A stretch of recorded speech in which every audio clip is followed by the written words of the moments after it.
नमस्कार दोस्तों कैसे हैं आप सब। आई होप कि आप लोग अच्छे होंगे। दोस्तों आप सबको पता है कि पहलगाम हमले के बाद से देश में क्या क्या गतिविधियां चल रही हैं। पहलगाम हमला जो 22 अप्रैल को पिछले महीने हुआ था और जिसमें वहां गए हुए टूरिस्टों के धर्म को पूछकर और खासकर हिंदुओं को उनका धर्म पूछकर उनसे कलमा पढ़वाकर उन्हें गोली मारा गया था। इसके बारे में हम सब जानते हैं और मैंने अपने पुराने वीडियोज में आप लोगों को कई बार बताया है।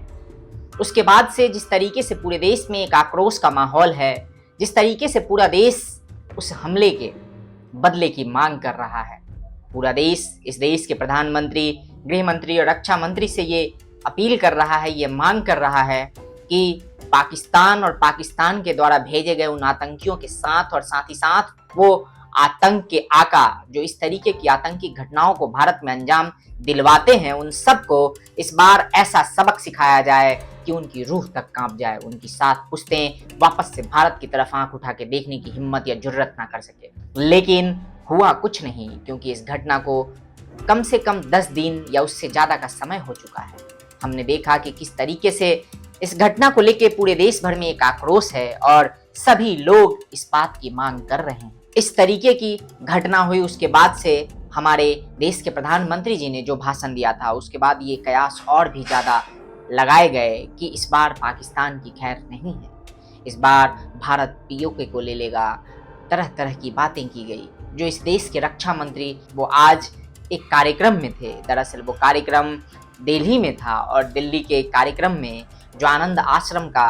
सनातन संस्कृति जागृति कार्यक्रम था, उसके मंच पे उपस्थित थे और उसी मंच पे उपस्थित वो लोगों को संबोधित करते हुए उन्होंने कुछ सनसनीखेज बातें की, कुछ ऐसी बातें जिसे अगर हम दूसरे शब्दों में ये कहें कि उन्होंने खुले तौर पे पाकिस्तान को चेतावनी दी है और उन्होंने ये कहा है कि देश जैसा चाहता है वैसा होकर रहेगा। दोस्तों उनका ये कहना और जिस मंच से उन्होंने कहा है उसके कई सारे मायने हैं। दरअसल सबसे पहले मैं आपको ये बताना चाहूंगा कि वो किस मंच पे थे। वो सनातन संस्कृति जागृति के मंच पे थे और उस मंच पे इस देश के रक्षा मंत्री राजनाथ सिंह जी के द्वारा और भी कई सारे गणमान्य लोग थे, जैसे बाबा रामदेव थे, सुरेश चौहान जी थे और भी कई सारे ऐसे गणमान्य लोग थे। और उन सभी के अलावा बहुत सारे लोग जो दर्शक दीर्घा में ऑडियंस में बैठे हुए थे, वो सब इस देश के रक्षा मंत्री से वही सुनना चाहते थे जो इस देश के रक्षा मंत्री ने उस मंच से आज कहा है,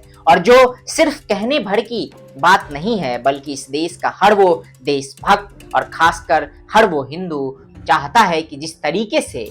हमारे देश के उन लोगों को उनका धर्म पूछ के, हिंदुओं से उनका धर्म पूछ के उनके साथ जिस तरीके से व्यवहार किया गया या उनकी हत्या कर दी गई, ठीक उसी तर्ज पर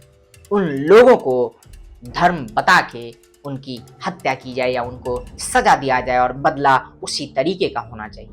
दोस्तों मैं उस वीडियो के बारे में बताऊं उससे पहले मैं चाहता हूं कि आप वो वीडियो खुद सुने कि आखिर इस देश के रक्षा मंत्री ने क्या कहा और किस तरीके से एक तरफ जहां उन्होंने अपने शब्दों से पाकिस्तान को चेतावनी दी है, वहीं दूसरी तरफ उन्होंने भारत के लोगों को, भारत के नागरिकों को आश्वासन और भरोसा भी दिया है। मैं आपको आश्वस्त करना चाहता हूं कि प्रधानमंत्री मोदी जी के नेतृत्व में जैसा आप चाहते हैं वैसा होकर रहेगा।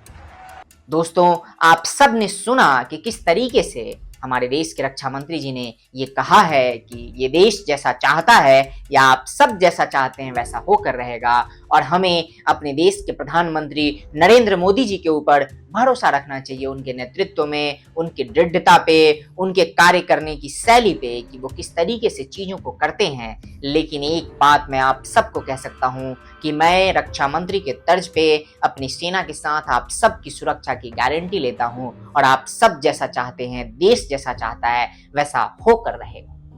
दोस्तों ये जो बयान दिया गया है देश के रक्षा मंत्री के द्वारा, ये वाकई अपने आप में सनसनीखेज खुलासा है, या यूं कहें कि एक तरीके से ये सनसनीखेज चेतावनी है हमारे देश के उन नापाक इरादा रखने वाले उन दुश्मनों की जो हमेशा भारत को और भारत के लोगों को, भारत के नागरिकों को, भारत में रहने वाले हिंदुओं को किसी भी तरीके से उनको क्षति पहुंचाने की ताक में रहते हैं। वो चाहते हैं कि किसी भी तरीके से इस देश की जो हिंदू आबादी है उसको क्षति पहुंचाया जाए, इस देश के नागरिकों को क्षति पहुंचाया जाए, इस देश के लोगों को क्षति पहुंचाया जाए, इस देश को नष्ट भ्रष्ट करने का प्रयास किया जाए। उन सब के लिए देश के रक्षा मंत्री की ये चेतावनी है। ये चेतावनी साफ और स्पष्ट शब्दों में है। उन्होंने सीधे तौर पे उन लोगों को ये कहा है कि कान खोलकर और आंखें खोलकर देख और सुन लो कि अगर तुम्हारे इरादे भारत के प्रति और भारत के लोगों के प्रति नापाक हैं तो तुम्हें किसी भी सूरत हाल में बख्शा नहीं जाएगा। आप सबको याद है कि करीब करीब इसी तरीके से मिलता जुलता बयान उस हमले के बाद 22 अप्रैल को पहलगाम जम्मू कश्मीर में जो हमला हुआ उसके बाद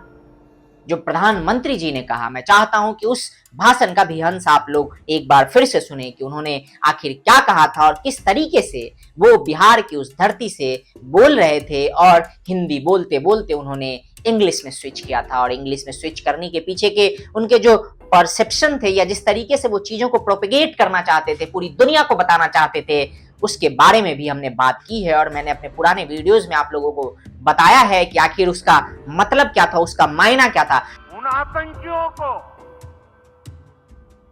और इस हमले की साजिश रचने वालों को उनकी कल्पना से भी बड़ी सजा मिलेगी। कथन इन लोगों के द्वारा दी जा रही हैं और देश का जो माहौल है, देश का जो गुस्सा है और जो कुछ भी एक्शन भारत ने उस हमले के बाद पाकिस्तान के ऊपर लिया है, जिस तरीके से उन सभी बांग्लादेशी और पाकिस्तान के इलीगल इमिग्रेंट्स को ढूंढा जा रहा है, उन रोहिंग्याओं को ढूंढा जा रहा है, उन पाकिस्तान के नागरिकों को ढूंढा जा रहा है जो कभी टूरिस्ट वीजा और मेडिकल वीजा लेके इस देश में आज से 10 साल, 15 साल, 20 साल, 25 साल, 40 साल पहले आए थे, लेकिन इस देश में दीमक की तरह कहीं छिप गए और इस देश को दीमक की तरह खोखला करने लगे। उन सभी को उठा के बाहर फेंकने के जो फैसले हैं, उस फैसले ने भी कहीं ना कहीं ये साफ संकेत दे दिया था कि भारत किसी भी तरीके से पाकिस्तान और पाकिस्तान के द्वारा जो एक आतंकवाद फैलाने का प्रयास किया जाता है, पाकिस्तान परस्त आतंकवाद को किसी भी तरीके से बर्दाश्त नहीं करेगा। दोस्तों, ये बातें हुई कि किस तरीके से भारत आने वाले समय में एक्शन ले सकता है और वो एक्शन कितना खतरनाक हो सकता है। लेकिन उससे कहीं ज्यादा जो इंपॉर्टेंट बात है वो ये है कि आप सब ने सुना होगा कि पाकिस्तानी और पाकिस्तान में बैठे कुछ लोग बार बार ये धमकी देते हैं कि पाकिस्तान के पास परमाणु बम है, पाकिस्तान एक न्यूक्लियर या एटॉमिक पावर वाला देश है। लेकिन मैं आपको यहाँ पे एक बात कहना चाहता हूं दोस्तों, और आप सब ने ये बात कई बार सोशल मीडिया में अलग अलग लोगों या अलग अलग लोगों के मुख से सुना होगा, अलग अलग वक्ताओं के मुख से सुना होगा। और उसी बात को मैं आज एक बार फिर से अपने इस वीडियो में दोहराना चाहता हूं कि इस देश को या भारत को परमाणु बम से, पाकिस्तान के परमाणु बम से किसी भी तरीके का खतरा नहीं है। जो खतरा इस देश को, इस देश के अंदर रह रहे उन कीटाणु बमों से है, जो कीटाणु बम इस देश में अलग अलग जगह पे इस देश को खोखला करने की योजनाओं पे क्रमशः काम कर रहे हैं। और उनकी एक ही मंशा है कि किस तरीके से इस देश को अंदर से तोड़ा जा सके, क्योंकि उन्हें पता है कि जब भी हिंदुस्तान टूटा है तो उसे तोड़ने वाला इस देश के अंदर का ही था। और उसी तर्ज पे उसी चीज को एक बार फिर से दोहराए जाने के प्रयास में कुछ लोग हैं, कुछ ऐसे कीटाणु बम हैं इस देश में जो कभी भी फट सकते हैं। और उनके फटने से एक जो वायरस इस देश में फैलेगा, या उनके ना फटने से भी जिस तरीके से वो इस देश में एक वायरस फैला रहे हैं, वो वाकई इस देश के लिए सबसे बड़ी चिंता का सबब है। दोस्तों, हम देख रहे हैं कि उस तरीके के जो कीटाणु बम हैं जिनके बारे में मैंने आप सब लोगों को बताया, मैंने आपको अपने पुराने वीडियोज में भी बताया है कि कैसे इस देश में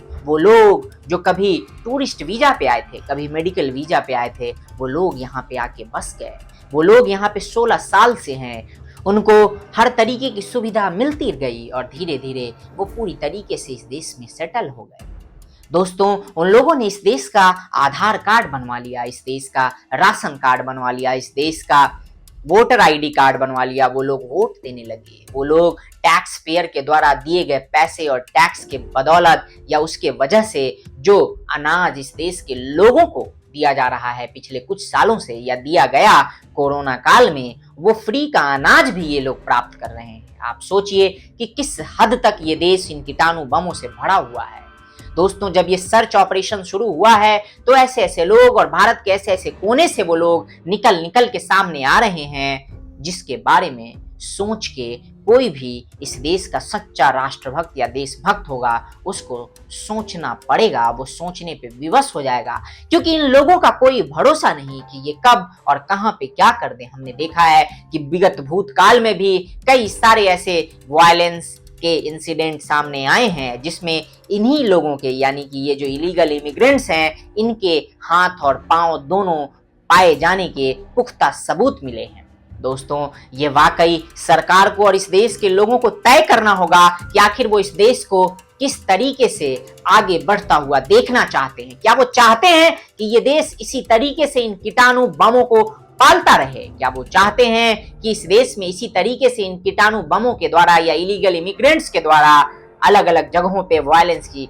घटनाओं को अंजाम दिया जाता रहे, जिसके बारे में या जैसा हमने विगत काल में या भूतकाल में देखा है इसके कई सारे उदाहरण हैं। दोस्तों, कई सारे ऐसे इंसिडेंट हैं जिसके रिपोर्ट आपको आसानी से गूगल करने पे मिल जाएंगे। इससे इतर दोस्तों, पाकिस्तान के बारे में सोचिए कि जब उसको पता है कि उसके देश के नागरिक जिनके पास पाकिस्तान का पासपोर्ट है, जिनके पासपोर्ट पे पाकिस्तान के द्वारा यहाँ भेजे जाने का सबूत है, ये सब कुछ होने के बावजूद भी पाकिस्तान कैसा मुल्क है इसके बारे में आप अंदाजा लगाइए कि उस मुल्क ने अपने ही लोगों को, जो उसका खुद का नागरिक है, उसको भारत से वापस लेने से इनकार कर दिया है या लेना नहीं चाहता।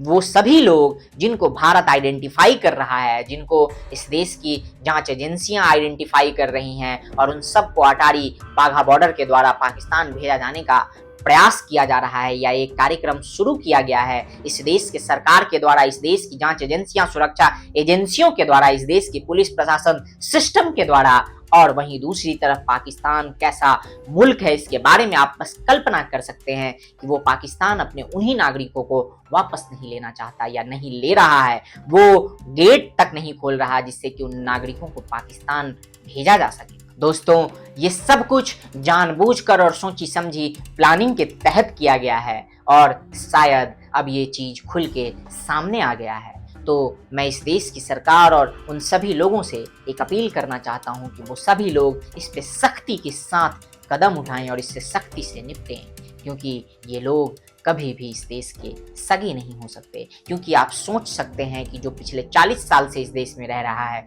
लेकिन उसने इस देश की नागरिकता के लिए अप्लाई नहीं किया, ना ही पाकिस्तान की नागरिकता को त्यागा, आखिर उसकी जो परस्ती होगी, सरपरस्ती होगी, वो किस देश के लिए होगी और समय आने पे वो किसके साथ खड़ा होगा। दोस्तों, बाकी आप सबको पता है कि देश में अभी क्या चल रहा है, किस तरीके का माहौल है, लेकिन हम सबको बस एक ही चीज़ की एक्सपेक्टेशन है, एक उम्मीद है, वो ये कि भारत 22 अप्रैल की उस घटना का करारा बदला लेगा और उन सभी लोगों को एक सबक सिखाएगा। तो उसके लिए हमें इंतजार करना होगा, देखना होगा और ये समझना होगा कि आखिर भारत किस तरीके से उन लोगों को न्याय दिला सकता है या उनका बदला लेगा। बाकी फिलहाल के लिए बस इतना ही, मिलते हैं अगले वीडियो में, तब तक के लिए जय हिंद, जय भारत, नमस्कार।